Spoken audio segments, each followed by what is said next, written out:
You talk to advisory groups at the more conventional firms doing this in so-called conventional asset management. I've talked to groups of 3 advisors with maybe 150, 175 clients who have 1,000 different positions in that book of business.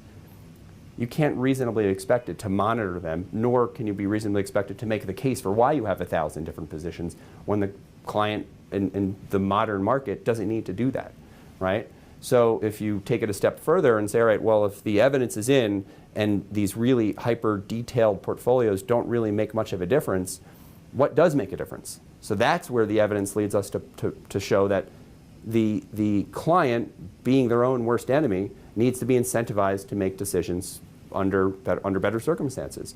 So one of the things we did with that evidence, that idea that the average holding period for a mutual fund in this country is 3 years, we said, well, if our clients are up against those same statistics, what can we do to incentivize them to not make a change before they've gotten anywhere close to their goals? So we reduce our fees by 16% after 3 years. Theoretically, that will take that client in terms of their decision-making process to a better place. So those are examples or that's an example of how to use evidence and be an evidence-based investor beyond just own equities for long periods of time.